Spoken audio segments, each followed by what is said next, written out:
Hey guys, what's up? Ayan, tayo dito sa Bryce menu. So ito, sizzling pork chop at saka sizzling beef salpicao. Siyempre, pre muna tayo bago kumain.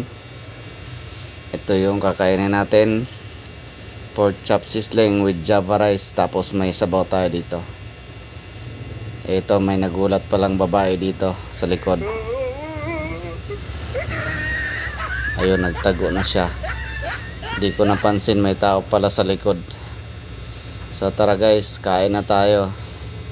So first time namin dito kumain. Lapit lang to sa bahay. Kaya dinaanan na namin. Galing kami ng Pasay Transient House. Nag-meeting. Ito nagutom. Kaya kain muna. Masarap ang kanilang foods dito.